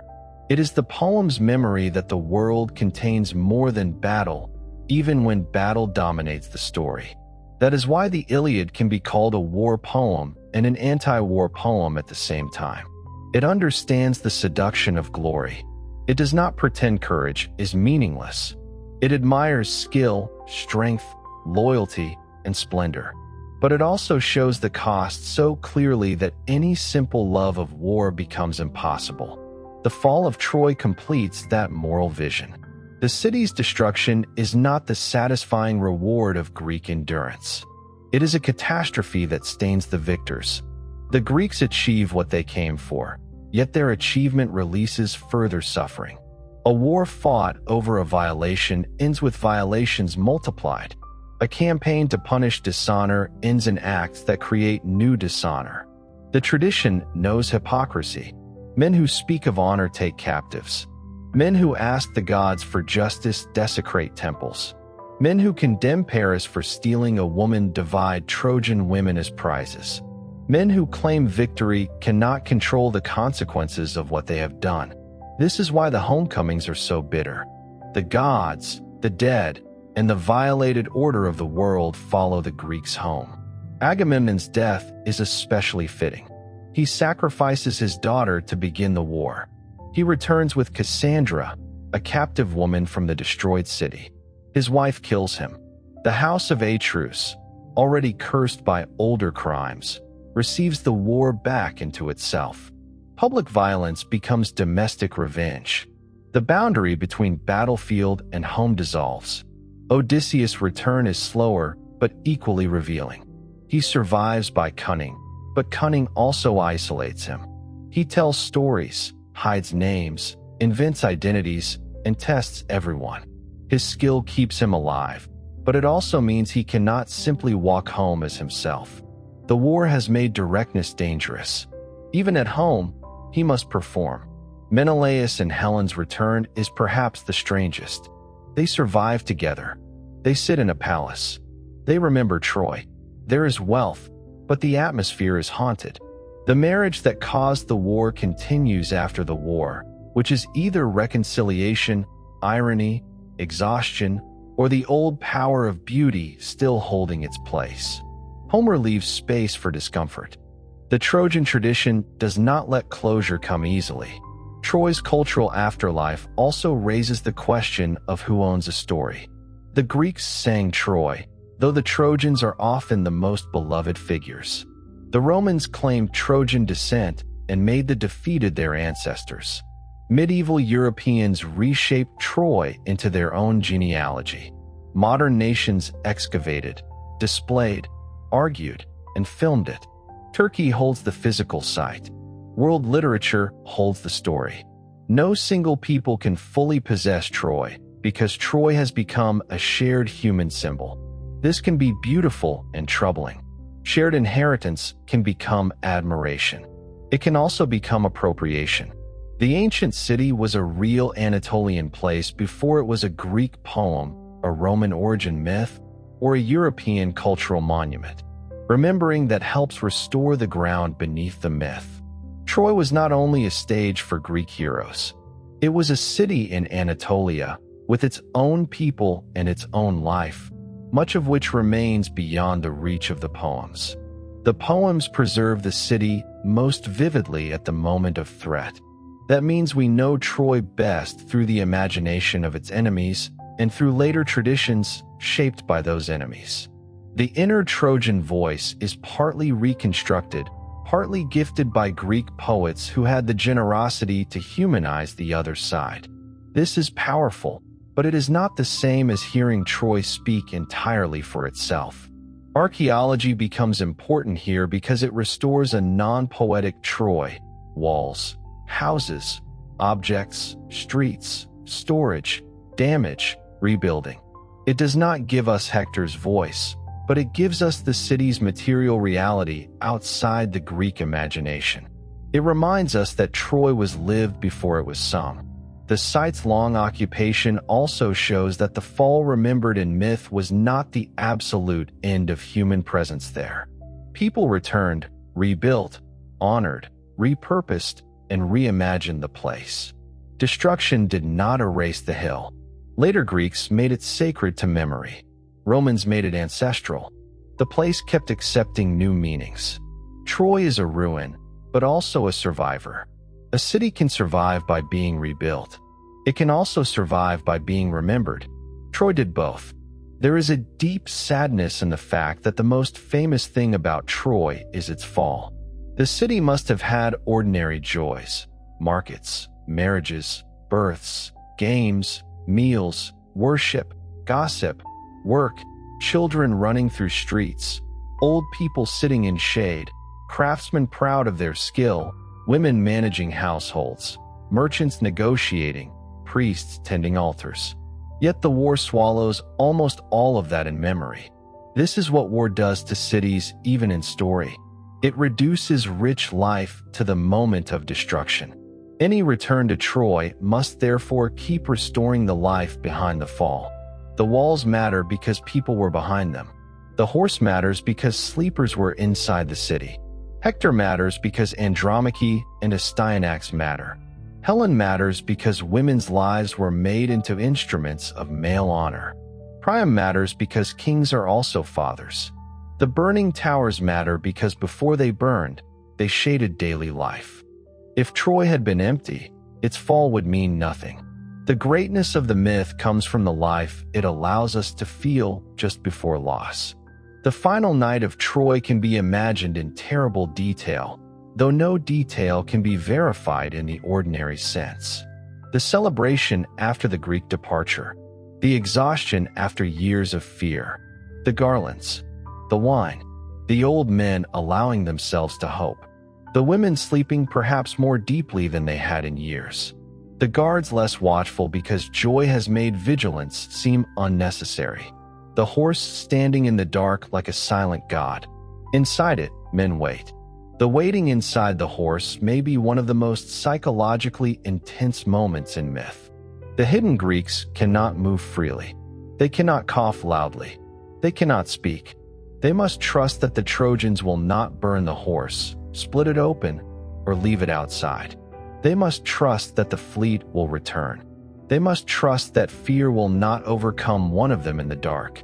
The success of the whole war rests on stillness. Then the signal, the opening, the descent. The Greek warriors step out not onto a battlefield, but into a sleeping city. That is part of the horror. Battle has rules of visibility. The sack is intimate. Streets, chambers, temples, thresholds, bedsides. Violence enters spaces that were never meant to receive it. The horse turns the whole city into a breached body. The fires begin. Fire is both practical and symbolic in the fall of Troy. It destroys buildings, illuminates violence, drives people from hiding, and marks the end of the city's identity. A city at night is usually defined by controlled lights, hearths, lamps, altar flames. In the sack, fire escapes control. The city becomes its own funeral pyre. The sea receives the victors and captives. Ships that once brought warriors now carry plunder, women, memory, and curses. The Greeks leave with what can be taken. What cannot be taken burns. The shoreline that once represented arrival now represents dispersal. The war's energy turns outward, and the sufferings of Troy are exported into Greek homes, islands, and future stories. This is why Troy's fall does not feel final even at the moment of destruction. It sends consequences everywhere. Perhaps every great war story needs an afterlife because war itself has an afterlife. Trauma moves. Captives move. Veterans move. Songs move. Objects move. Children born afterward inherit names, silences, treasures, resentments, and legends. The battlefield empties, but the war continues in altered forms. The Trojan War is honest about this. The Odyssey, the Orestia, the Aeneid, the tragedies, the later myths, the genealogies, the paintings, the poems, the films, all are aftermath. Troy keeps producing stories because the original wound never fully closes. The question of truth returns at the end. Is the Trojan War true? If truth means that every event happened exactly as sung, no.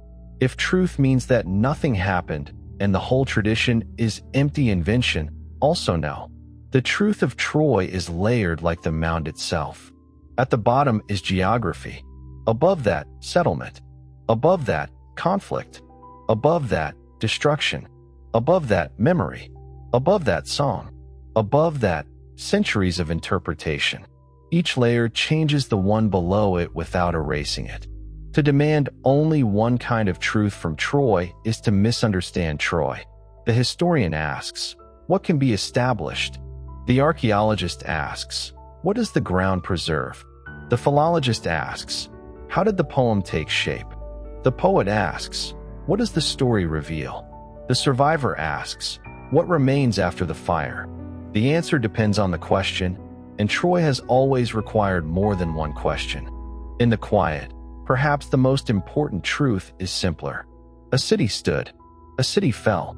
People remembered. The memory became beautiful, and the beauty did not erase the grief. That is enough to make Troy eternal. There is also the question of the horse itself. Was there ever a wooden horse? The answer cannot be recovered. No trace of such an object would survive, and no Bronze Age tablet tells the story. Yet the horse may preserve some older memory in symbolic form.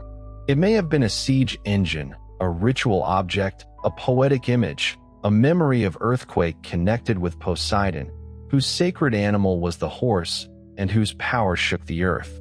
It may be pure invention, but pure invention can still reveal what a culture fears. The horse is a strange choice because it belongs to both war and ceremony. Horses pull chariots, carry nobles, symbolize status, and appear in divine associations. A huge wooden horse outside a city after a long war would be uncanny rather than random. It would not look like an ordinary gift. It would look like something demanding interpretation. That is exactly why the story works. The Trojans do not merely accept an object. They interpret a sign incorrectly. Signs matter everywhere in the Trojan War. Birds appear before armies. Dreams come to sleepers. Sacrifices reveal divine moods. Prophets read danger. The gods send omens, or people imagine that they do.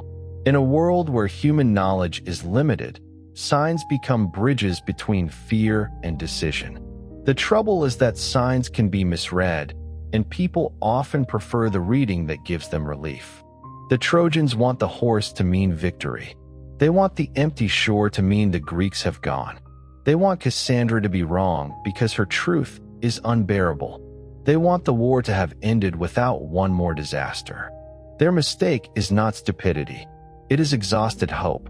This makes the fall more painful. A people can be destroyed not only by arrogance, but by wanting too badly to believe that suffering is over. The Greeks, meanwhile, win by abandoning the heroic code of open combat. For years they have fought before the walls. Heroes have met heroes. Spears have been thrown in daylight. Names have been shouted. The horse ends the war through concealment, silence, and night. It is Odyssean rather than Achillean. Intelligence replaces force. Deception replaces glory. The final act of the great heroic war is not a duel, but a trick. The tradition seems to understand the moral cost of that victory. Odysseus is admired for cunning, but cunning is never innocent. A trick that ends a long war may still produce atrocity. The fact that something is clever does not make it clean. The sack also reverses sacred protection. Temples, altars, and sanctuaries should be places where violence pauses. In the fall of Troy, they fail. Priam dies at an altar. Cassandra is violated in a temple. The gods do not prevent sacrilege, and sacrilege follows the Greeks home. This is more than horror. It is cosmic disorder. A war begun partly through violation of sacred hospitality ends with violations of sacred refuge. The moral world has been damaged at both ends. Paris violated the guest-host bond. The Greeks violate the city they conquer. The war that began as punishment becomes another crime. Myth remembers this because cultures need stories that show how easily justice becomes vengeance, and vengeance becomes pollution. Pollution in the ancient sense is not only dirt or guilt. It is a stain that disturbs order and demands response. Blood spilled wrongly calls for consequence. Oaths broken, temples violated, kin murdered, guests betrayed. These acts do not remain private. They spread. The Trojan War is a chain of such spreading stains. This is why no one simply goes home clean. The ships carry more than treasure. They carry angered gods, violated bonds, dead friends, captive women, curses, memories, and the invisible weight of what was done in the night. A sea voyage after Troy is not only geography. It is judgment in motion. Storms scatter the Greeks. Some die. Some wander. Some return to houses where new violence waits. The sea becomes a great testing ground between war and home, as if the world itself refuses to let the soldiers pass easily from one state to another. They cannot simply step out of the war because the war has entered them. The sea has been part of the story from the beginning. The Greek army arrives by sea. Achilles broods by the sea. Thetis rises from the sea to comfort her son. Ships wait along the shore like a wooden city. The horse is built from wood that belongs to ships and forests. After the sack, the sea takes everyone away. In the Trojan War, the sea is distance, longing, danger, passage, separation, and return. It connects the Greek world and prevents it from being whole. For the Trojans, the sea brings the enemy. For the Greeks, the sea is the path home that becomes uncertain. For later readers, the sea is memory itself, dark, shifting, carrying voices from one age to another. The role of memory in the Trojan War cannot be separated from the role of song. A hero seeks kleos, fame, the glory carried by what is heard. Glory in this world is not only being admired while alive. It is being sung after death. Achilles chooses the short life because it will give him imperishable fame. That choice makes sense only in a culture where song is a form of survival. To be forgotten is a second death. To be sung is to remain. But the poem that grants Achilles his wish also questions it. Yes, Achilles is remembered. Yes, his name survives. But the poem also makes us feel the cost of that survival. His fame is built from Patroclus' death, Hector's death, Priam's grief, his own early doom, and the tears of those who love him. The song makes him immortal, but it does not make him happy. Glory preserves the name, not the life. Hector receives a different glory. He does not seek eternal fame in the same way. He seeks to protect Troy and avoid shame. Yet the poem gives him fame perhaps because his humanity is so complete. He becomes unforgettable not by choosing death for glory, but by trying to stand between his family and destruction. The irony is tender. Achilles wants Kleos and gets it. Hector wants Troy to live and loses it, but receives Kleos too. The poem's mercy lies in remembering both. Patroclus also receives a kind of memory because Achilles loves him. His death drives the action. He is not the greatest warrior, but he becomes central through relationship. This matters. The Iliad is not only about public honor. It is about attachment. A war machine can be turned by grief for one person. The death of a friend can matter more than the fate of armies. That is true beyond myth. Large conflicts are often remembered through intimate losses. A war may have causes in politics, economics, borders, kings, or trade, but the human mind returns to faces. A friend, a brother, a child, a father, a person not coming home. The Trojan War survives because it lets the large and the intimate remain together. The fate of cities and the grief of individuals are not separated. The fall of Troy matters because Hector matters. Achilles' rage matters because Patroclus matters. The Greek expedition matters because Helen and Menelaus and Agamemnon and Iphigenia matter.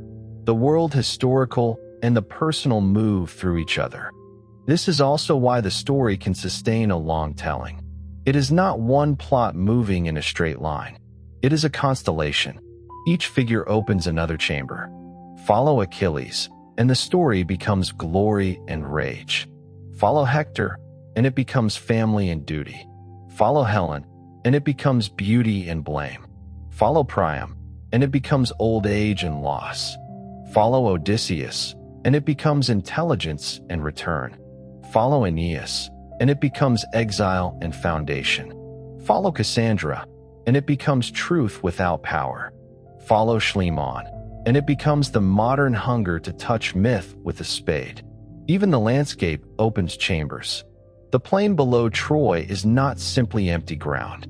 It is where the poem imagines duels, advances, retreats, chariot movement, dust, shouting, and bodies. The rivers Scamander and Simois, known through the tradition, are not mere background. One river rises against Achilles in the Iliad, angered by the corpses filling its waters. Nature itself protests slaughter. The battlefield is not inert. It reacts. A river choking on bodies is one of the poem's most vivid moral images. War pollutes not only human society, but the land and water. The river wants its course back. It wants the dead removed. It wants the killing to stop. Achilles fights even a river because his rage has exceeded ordinary human limits. The gods intervene, but the image remains. War makes the world unclean. The fire that later consumes Troy is another elemental judgment. Water protests during Achilles' slaughter. Fire completes the city's destruction. Earth preserves the remains. Air carries the songs. The story moves through elements because ancient poetry understood that human violence happens inside a physical world that receives its marks. The physical world also corrects imagination. Hisarlik is smaller than many expect. This can disappoint those seeking the city of 1,000 ships. But the disappointment may be useful. Myth enlarges, archaeology measures. Between enlargement and measurement, a more mature understanding appears. A city need not match fantasy to matter. A war need not match the entire poem to leave a memory. The past is often smaller in scale and greater in consequence than imagination predicts. The lower city discovered around the citadel helped change the sense of Troy's importance. The citadel alone seemed too small for the grandeur of the legend, but settlement beyond the walls suggests a more substantial community. Even so, we must resist turning every new discovery into proof of Homer. The better conclusion is more balanced. Troy was important enough to be remembered, not necessarily identical to the city of every verse. Balance is difficult because Troy invites extremes. One extreme says the poem is fantasy and the ground irrelevant to it. The other says every stone confirms the poem. The wiser position lives between them. The poem is not a document, and the ground is not silent. They approach each other without becoming the same.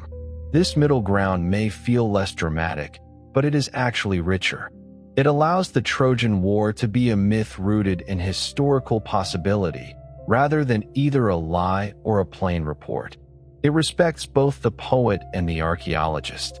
It lets Troy be layered. Layered truth is appropriate for a layered mound. At the end of the day, the most moving thing about Troy may be that both the myth and the archaeology are about survival through damage. The city survives underground after destruction. The story survives orally after the world that produced it collapses. The poems survive through copying, performance, translation, commentary, and teaching. Even the damaged remains of Schliemann's excavation survive as part of the site's modern story. Nothing comes to us whole. Troy comes broken, and that is why it feels honest. We receive fragments. a wall, a burned layer, a Hittite name, a Greek poem, a Roman reimagining, a tragic lament, a medieval genealogy, a Renaissance line, a modern trench. We assemble them, carefully or carelessly, into meaning. Every age builds its own Troy from what remains. The task is to build with humility. Humility before the dead, whose lives were not symbols to themselves. Humility before the poem, which is older and wiser than many of the uses made of it. Humility before the ground, which does not exist to satisfy our desire for neat answers.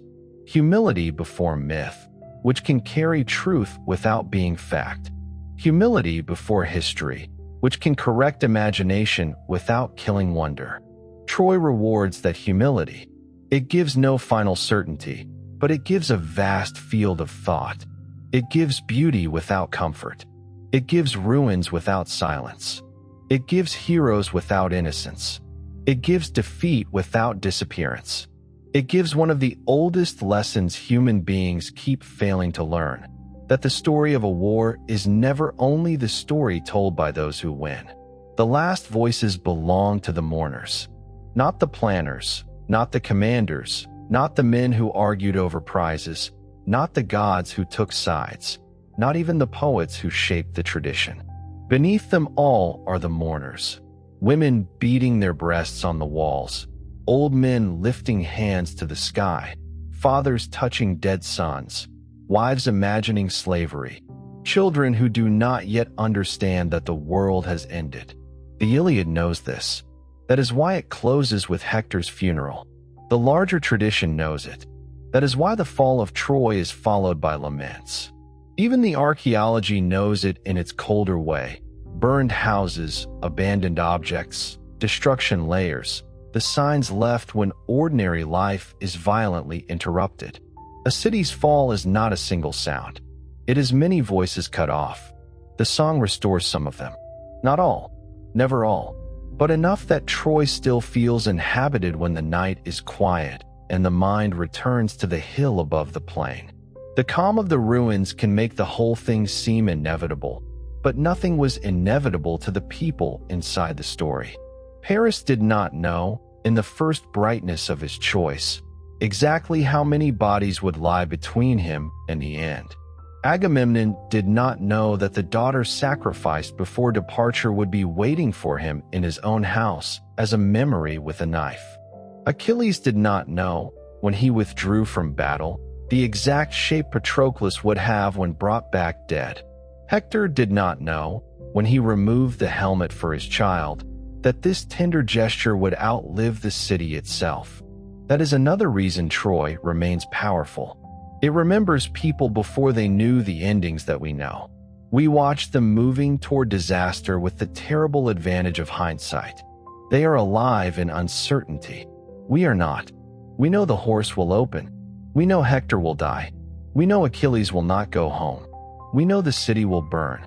The sadness of the story comes partly from that difference. They hope. We remember. And yet, because the story is told again and again, memory becomes a kind of presence. Troy is never saved, but it is never left alone. Each return to the story stands beside the city for one more night.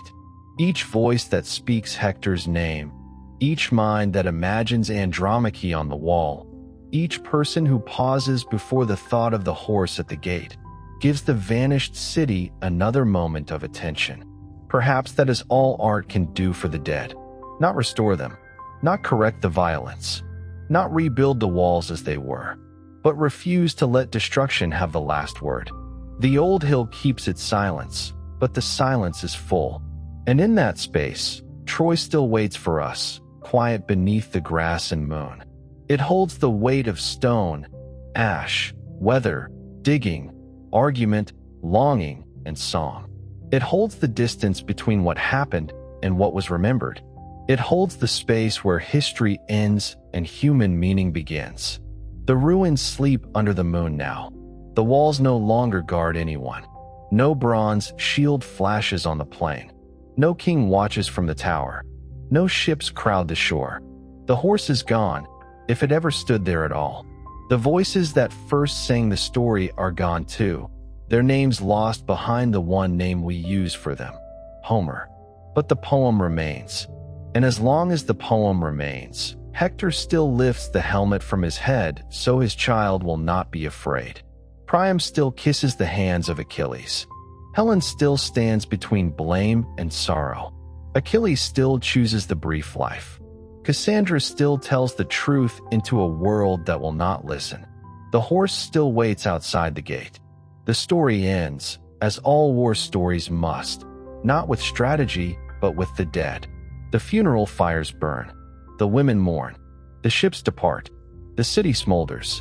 The victors carry home wounds they cannot see. The defeated become memory. The sea receives them all.